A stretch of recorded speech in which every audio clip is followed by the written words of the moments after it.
Urakaza neza, iyi ngiyi ni Literature and English TV. Tugiye gusobanurira icyo twita themes zo mu gitabo cyitwa Mine Boy. Twagerageje gusobanura ku bijyanye na plot summary y'iki gitabo, ndetse tubasobanura no ku bijyanye na character and characterization, ubwo n'abakinnye inkuru n'ibyabaranze muri kino gitabo.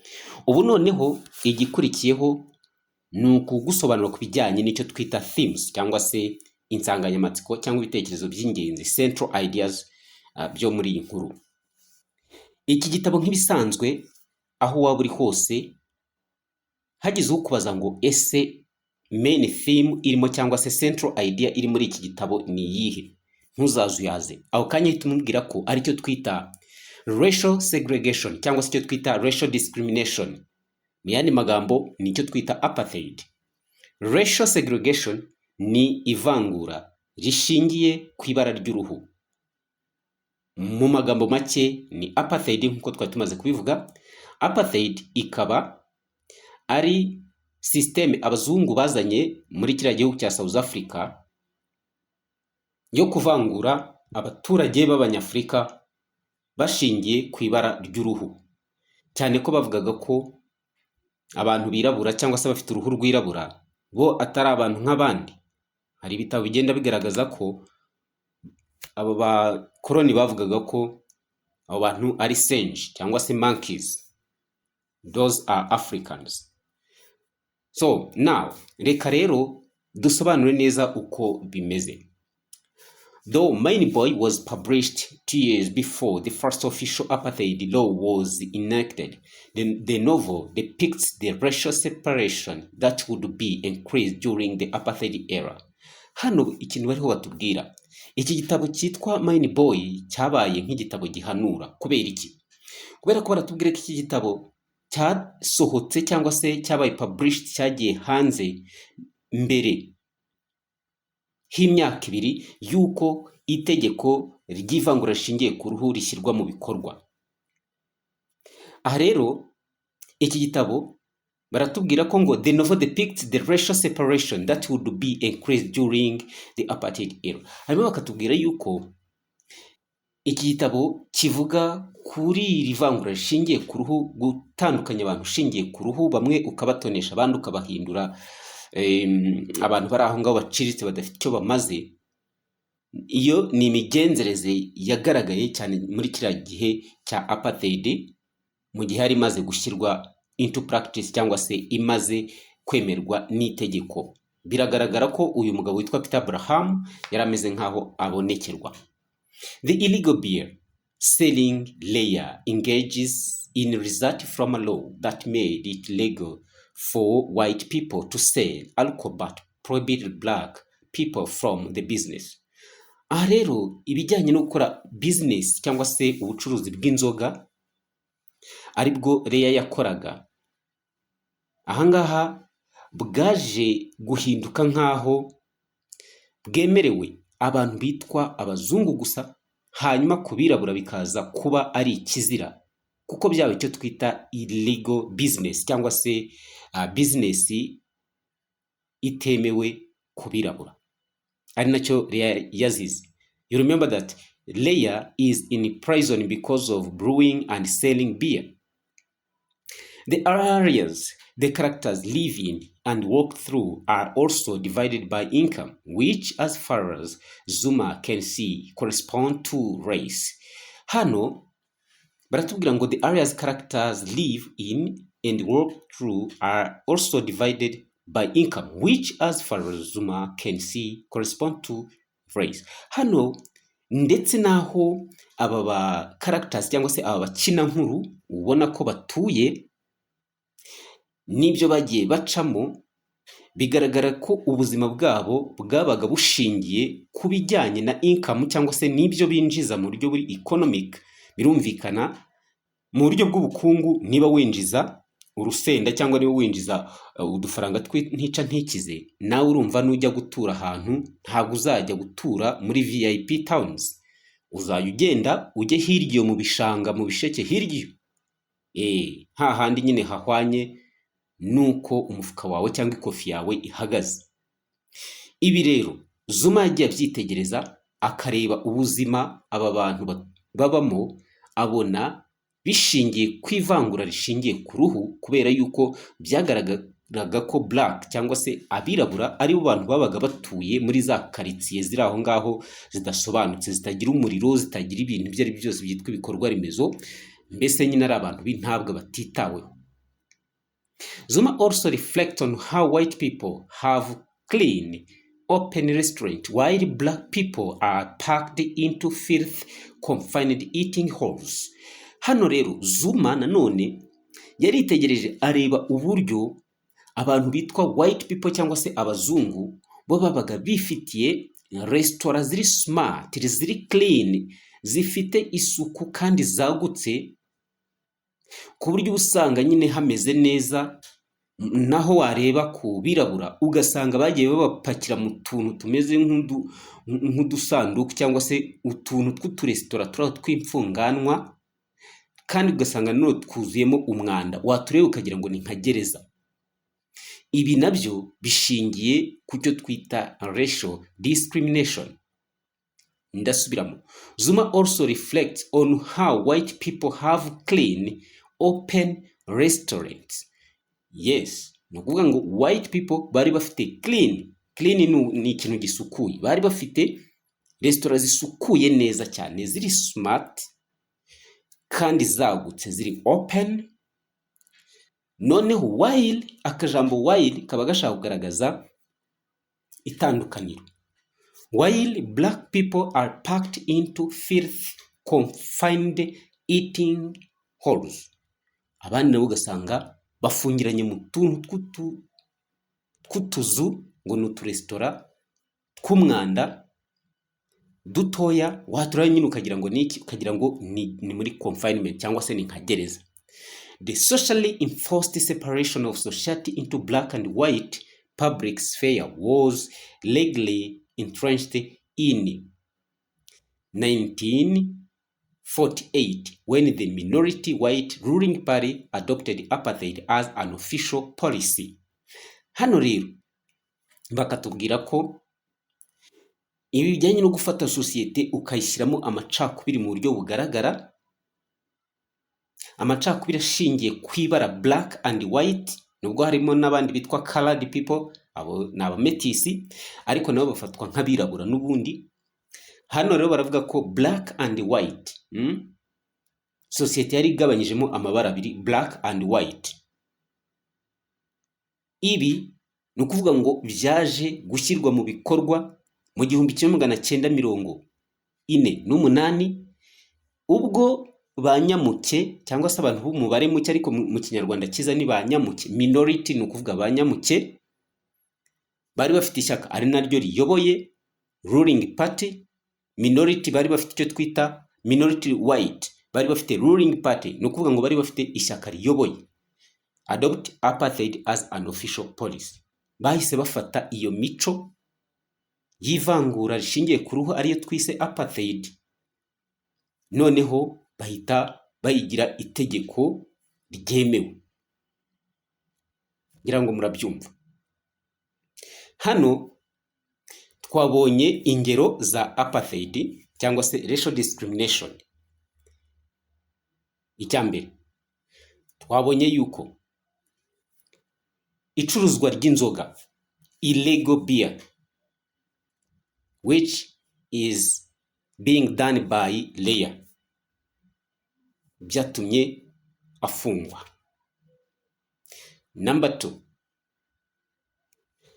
kuba aba characters cyangwa se abakina nkuru aho batuye, nabyo ubwabyo bigaragaza ko bishingira ku cyo twita income, which means that abakire, the rich, live in a smart and a city towns. Babaga batuye ahantu heza mu miji, especially Johannesburg, the capital city. Then tukajya no mu buryo bw'imibereho rusange. Hari kuba mu restaurant aho eating rooms, aho abantu bajya kurira. Black people, they have dirty restaurant while that restaurant ni ukuvuga ngo resitora ziri aho ngaho nyine zanduye, and they are too small, ni na dutoya ukuntu turi dirty.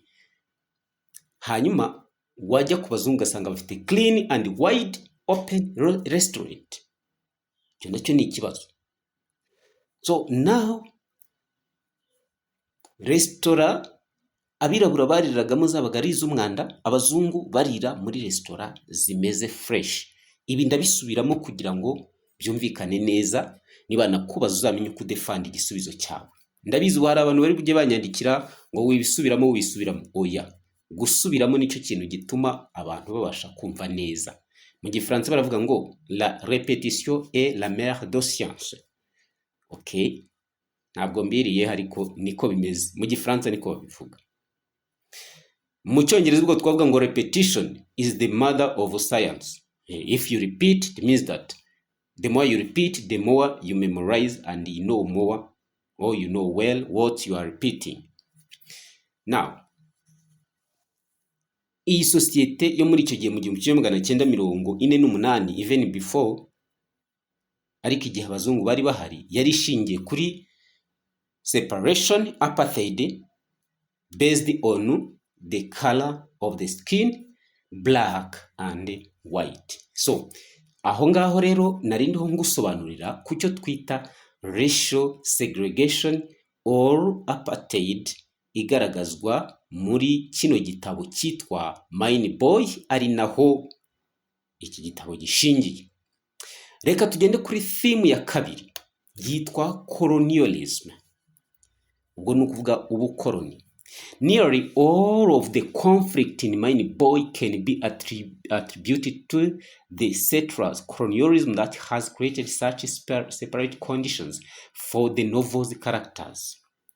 Aha rero ngo iyo urebye icyo twita conflict cyangwa se ni nk'amakimbirane agaragara muri kino gitabo cyitwa Mine Boy, aha nta wundi nyirabayazana uretse settler colonialism.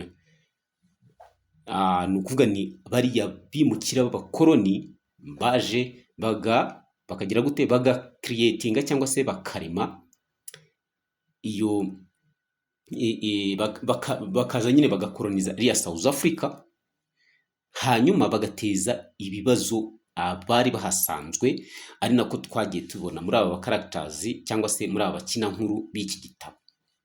Hari aho uzasanga Zuma ari kwitonganya cyane, ariko atonganya n'umuntu witwa Paddy, amubwira ko ibibazo byose ari kugenda ahura nabyo biri guterwa n'aba white people.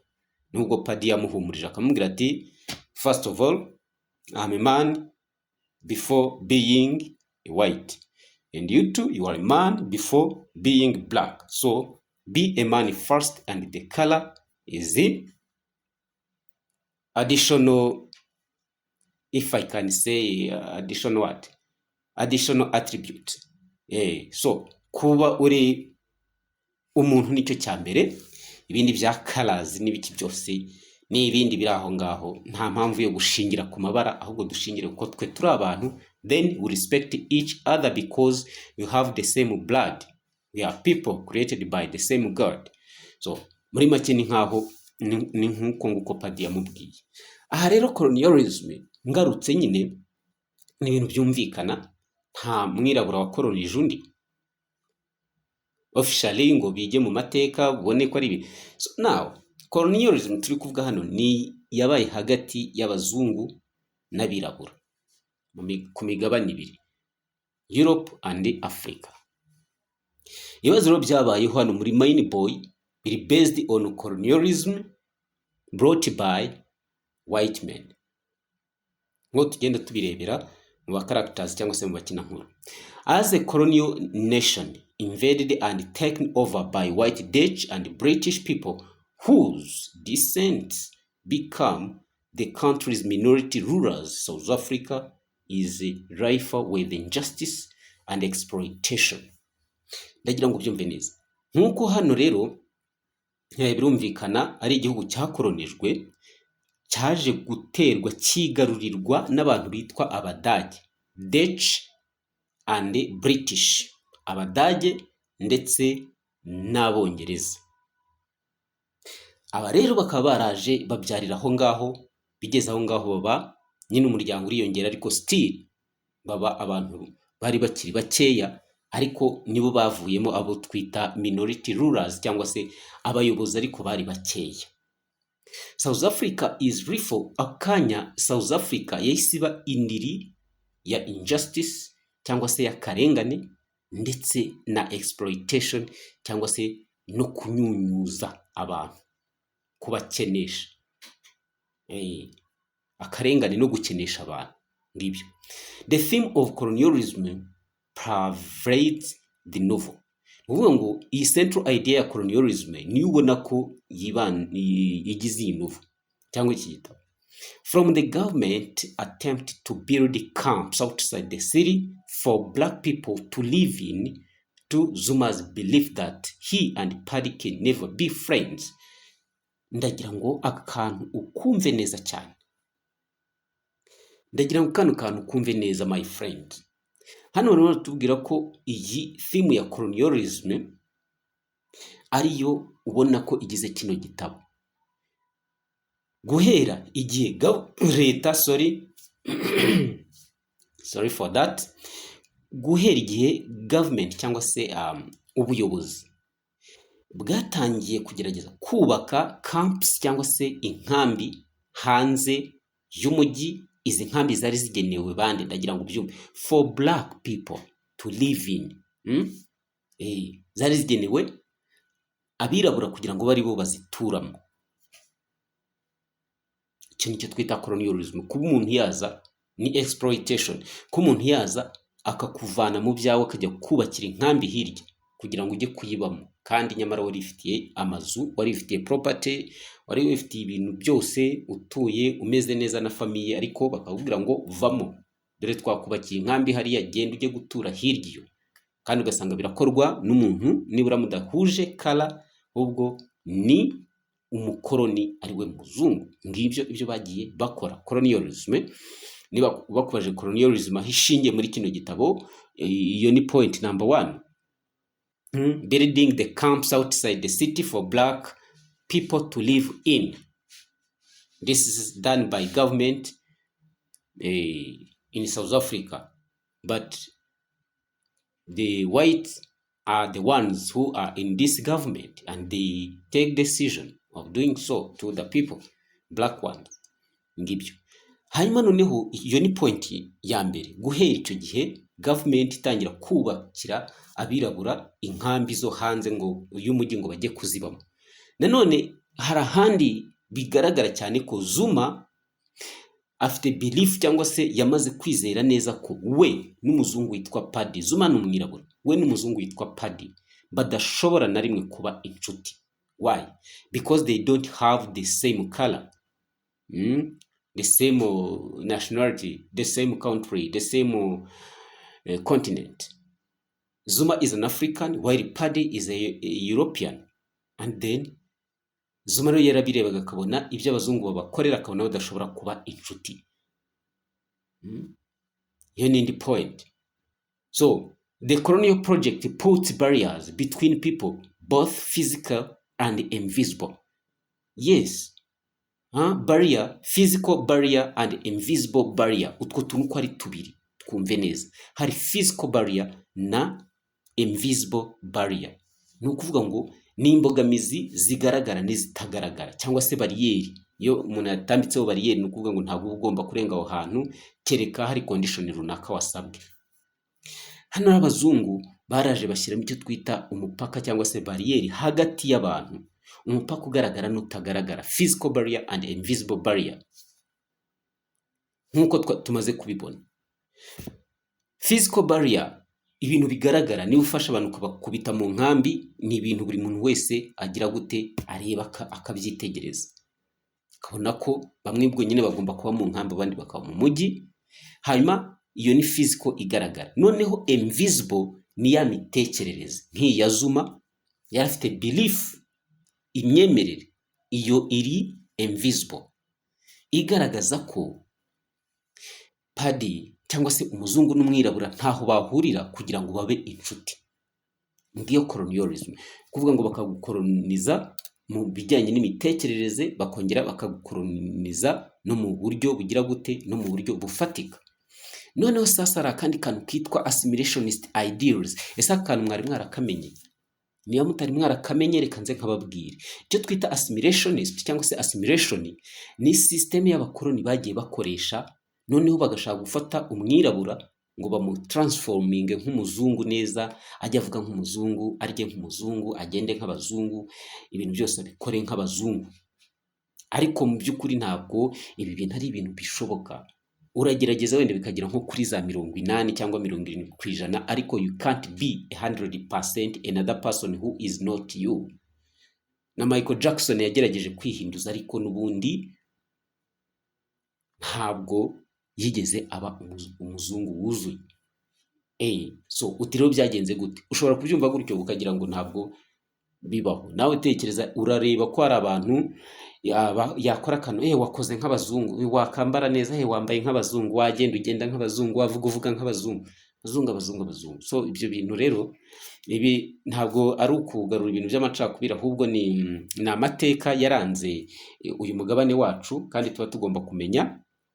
Ariko noneho tukaza kureba ese icyiza kiyarimo ni ikihe, ikibi kiyarimo ni ikihe, ibyiza tukabigumana, ibibi tukabireka, kuko ibibi nta kintu bitumarira na kimwe, uretse ko nyine bitwigisha amasomo, bigatuma dufata imyanzuro. So now ibyo rero nibyo nari ndiho mbabwira. Ese byagenze gute? Mu ba characters nababwiye ko nta nkuru ishobora kubaho idafite abakina nkuru, ibyo ntabwo bishoboka. So now mu ba characters rero dufite umuntu witwa Eliza's inability to acknowledge her love for Zuma stems from the fact that she has absorbed assimilationist ideas from living in a colonial society that sees white people as superior. Habaye akabazo gakomeye cyane. Zuma yaje kwikundira inkumi yitwa Eliza. Uyu yari school teacher, ariko akaba ari umuntu uri arrogant, ufite ibintu by'umwirato. Hari ukuntu nyine umuntu areba abazungu akavuga ati barirata, simbizi, ariko ntabwo ari bose. Harimo n'abirabura birata, ariko Zuma uyu Eliza nawe yarameze gutyo. Yari yarize ariko afite n'umwirato, yari school teacher. So now byaje kugenda gute? Uyu mukobwa yaragiye neza yigira nkaho ari umwongereza cyangwa ari umudage, ibintu byose akumva arashaka kubaho nkabo. Kubera iki? Kubera ko yabaye muri colonial society. Colonial society that sees white people as superior. Kuko iyo society yari kolonijwe n'aba bantu b'abazungu, yabonaga abazungu nk'abantu nk'aho ari bo bantu barenze, kandi birumvikana igihe cyose umuntu agufatira imyanzuro udashobora kugira icyo uvuga, uhita ubona ko akurenzeho. Ibyo rero bigusunikira kumva nawe ushaka kwitwara nkabo, kugira ngo ureke ko wakireshyeshya nabo. Ibyo nibyo byabaye kuri uyu mukobwa Eliza. Niba yari yarize birumvikana, yigishijwe nabo, yashaka kuvuga icyongereza nkabo, kandi agashaka n'umugabo uvuga icyongereza nk'abazungu, umugabo umeze nk'abazungu. So rero ibi ngibi byatumye nawe atangira kwiyumva. Ndaza kugusobanura neza. Hari ahantu Eliza yabwiye Zuma neza, aramubwira ati jyewe nubwo ubona ndi black, ariko make sure that inside I feel like I'm a white person. So now ngibyo rero ibyabaye kuri uyu mukobwa. Ubwo turi kuri assimilationist ideals, donc kwigiramo imyumvire n'imitekerereze nkaho urundi muntu. Zuma uyu Eliza yari yarabaye assimilated. So rather than accepting and appreciating herself for who she is, Eliza seeks to be and act like a white person.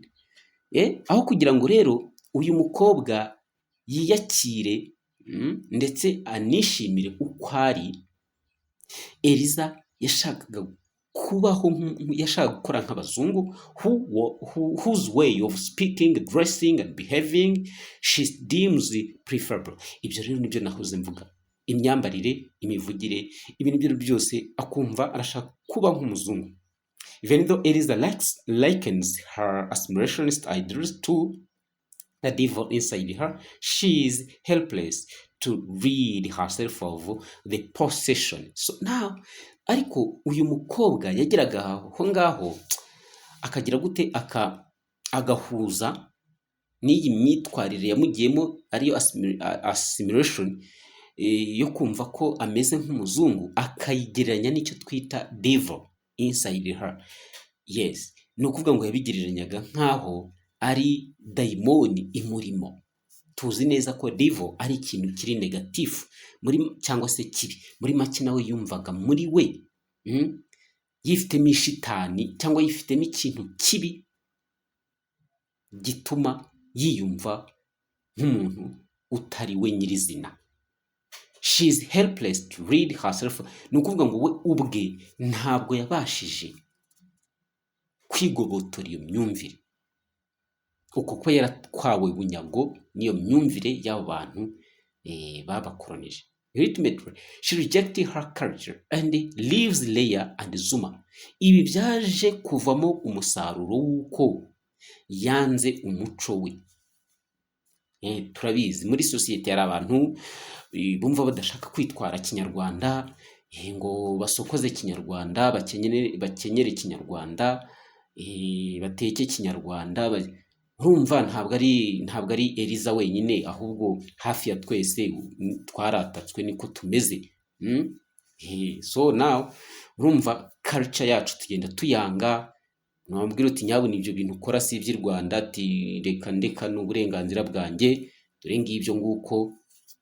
Yego, ubwo rero Eliza nawe niko byaje kumugendekera, ariko Eliza ni ishusho cyangwa se ahagarariye abanyafurika bose biyumvamo iyo myumvire. Bakumva nyine ari abazungu, bagomba gukora nk'abazungu, tuntu twose muzungu. Ese nta mwirabura ukora ibintu byiza? Igihe kirageze ngo abirabura natwe twihesha agaciro, twumve ko natwe dushoboye gukora ibyiza. Umuntu wamutumira mu nama wayiteguye saa 4 akiyizira saa 7, ariko by'umwihariko nawe wayiteguye ukaza saa 10 ngo ni African time, nicyo gihe cy'abanyafurika. Ibyo bintu ninde wababwiye ko hari aho byakuvana hari naho byakugeza? Cyakora byakuvana heza bikakujyana habi. Icyo cyo ndacyemera.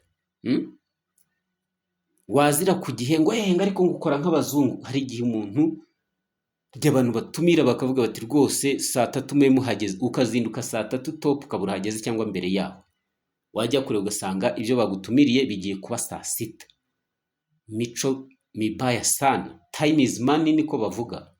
Buriya amasaha umuntu abatakaje ahagaze agutegereje, ubuhombeje ibintu byinshi abantu bakabaye bakora. Ariko twebwe turacyabona igihe nk'ibintu biri aho biri gratuit, tutagomba kubyaza umusaruro, tugomba gukinamo. Ariko iyo ukinnye n'igihe uricuza. So rero reka tugerageze duha agaciro ibigomba kugahabwa, ibitakagomba tubireke. Reka dukomeze rero turebe. Literature is the mirror of society. Niyo mpamvu mbangarutse kuri iyo comment. Hari icyo tureba niki, ni ukuvuga ngo ibi byatumye uyu mukobwa atakaza umuco we, aragenda asiga Leia wamureze, asiga na Zuma inshuti.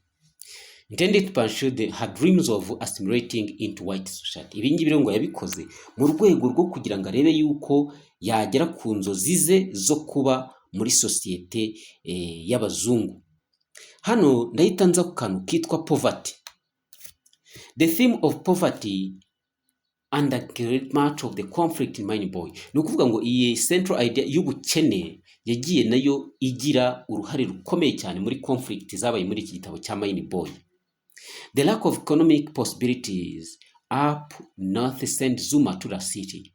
Ni ukuvuga ngo kuba nta buryo bwo kwiteza imbere mu buryo bw'ubukungu bwari buri hariya mu majyaruguru muri north ya South Africa, bwaje gutuma Zuma yiyumvamo ko agomba guhita aza mu mujyi kugira ngo arebe uburyo yakorera amafaranga, ariko akora akazi ko gucukura amabuye y'agaciro. Where he encounters desperately poor and depressed people. Yaraje ahageze yakiriwe na sosiyete irimo abantu bishwe n'agahinda gakabije,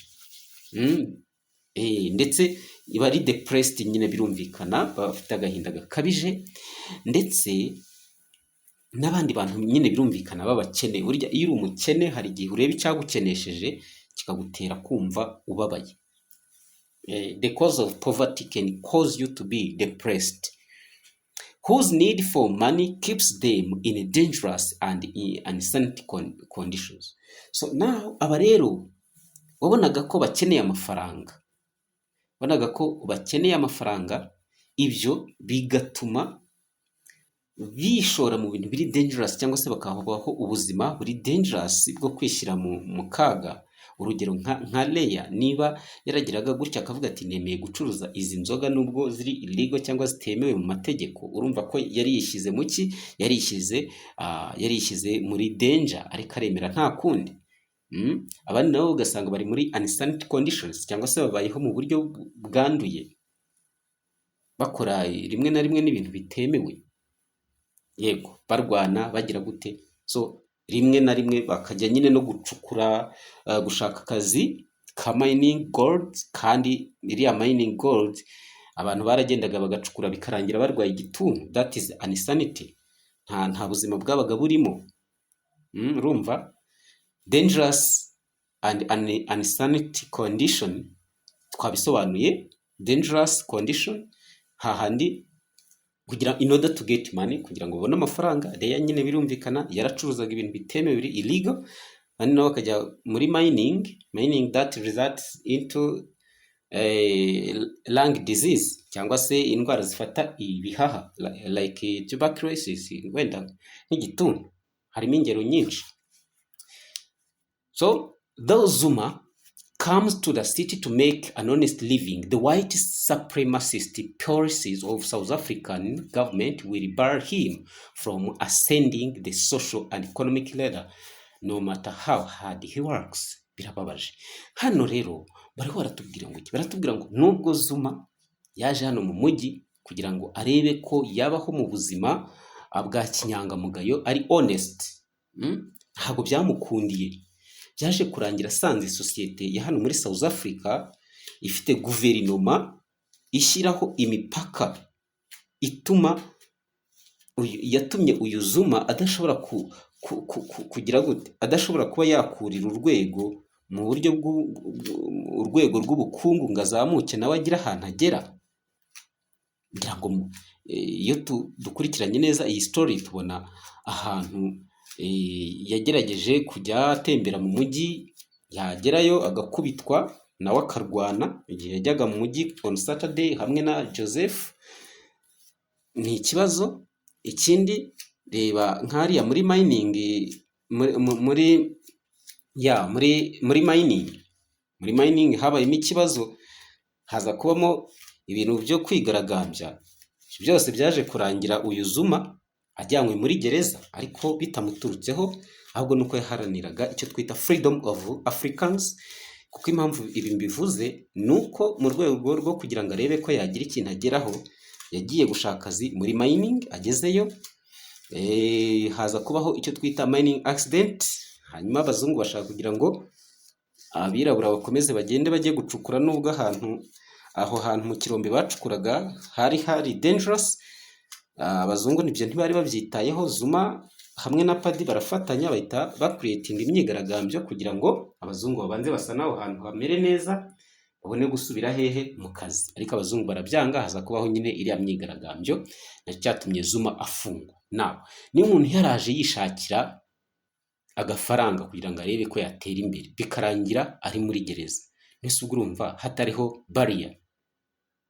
Hariho barrier ikomeye cyane. Zuma rero yarazitiwe, nta nubwo ari Zuma gusa, n'abandi ngayo nguko. Iyo ni poverty. Ibi byatumaga rero abantu bahora mu kintu cyitwa ubukene bw'akarande, kubera government yari iriho yabariye abantu b'abazungu. Reka turebe noneho wenda indi theme ariyo ya nyuma, turareba ku kintu cyitwa violence. Violence ni urugomo. Ese violence yagaragaye he? From Zuma's first interaction with the alcoholics at Layers to the police attacks on the striking mine workers, violence erupts repeatedly through Mine Boy. Urugero, violence ni urugomo rwabereye hehe rero? Akigera hariya kwa Leya hari umusore witwa Dradra waje kugira gute, waje kumusagarira amutema mu isura, ngo yakekaga ko Zuma aje kwigarurira Leya ngo bajye baryamana, kandi Dradra ari we wari warakabye, barabipfa. Iyo ni example number 1 ya violence. Violence number 2, police attacks on striking mine workers. Igihe bari abapolisi batakaga bari abantu bigaragambyaga bari ababacukuzi ba zahabu, nayo ni violence. Hari indi violence yabaye igihe turaza kubigeraho, reka dukomeze turebe violence wo gukomeza ugende ukurikirana wumva ingero za violence. Yego. So violence rero ngo zakomeje, urugomo rwakomeje kugenda rwigaragaza hariya muri Malay camp. Drunken fighters are a common sight in Malay camp. Hari abarwanyi, abantu barwanaga b'abasinzi nabo bakunze kugenda bagaragara hariya muri Malay camp. Harimo abagore Lena na Drunklies, fights which the locals view as entertainment. Rimwe na rimwe bafitaga nk'ari entertainment, ni nka irony. Hari violence abandi bakabona nk'ari entertainment. Drunk men also fight each other as public spectacle on Saturdays in town. Mu mujyi abantu bararwanaga cyane cyane nko kuwa gatandatu, abandi bakabifata nk'ibirori cyangwa amakonseri, only to be disrupted by the arrival of police vans full of policemen who start striking people indiscriminately. Hano abantu rero ngo byatumaga polisi ihita iza yirukanka igahita itangira gukubita bari abantu, abo bantu bari kurwana itarobanuye. Kubera iki? Ubwo byari kugira ngo bahoshe akajagari kabaga karimo. Johannes, when drunk, has tendency to grab men by the throat. Urugero, nk'umuntu bita Johannes iyo yabaga yasinze, we yabaga afite tendency cyangwa se ibishuko byo kugira ngo agende afata abantu mu mashingo, akaterura. Ngaho ni ikibazo. Paddy also instructed Zuma to use violence against workers if they question his authority. Zuma nawe yatojwe gukoresha dictator. Uyu Paddy yaramubwiye ati wowe abantu ntabwo uzabashobora nudakoresha dictature cyangwa se igitugu cyangwa se violence. Mu gihe uzashaka kugaragara nk'umuntu uri soft, wowe jya ugerageza ube kare ubakanje, ku buryo nta muntu n'umwe ugomba kugira gute, ugomba gukoresha violence cyangwa se urugomo, abakozi bawe ukabacecekesha ukabacubya, cyane cyane uzashaka kugira icyo yibaza ku bijyanye na authority cyangwa se n'imiyoborere ufite. The casual violence confused Zuma. Nukuvuga ngo izo violence zagiye cyangwa urwo rugomo rwatumye Zuma asa naho ajya mu rujijo. Though not naturally violent himself, Zuma will strike back if strike. Ariko Zuma we ntabwo yari violent, ntabwo yari umunyarugomo, ariko igihe yabaga yatatswe nayo yagombaga kwirwanaho. The overt displays of violence speak to the lack of more human forms of conflict resolution. Aha rero wasangaga impamvu habagaho ibi by'iyi violence nuko wasangaga nta buryo bwo gukemura amakimbirane bwubatswe bwabaga buriho.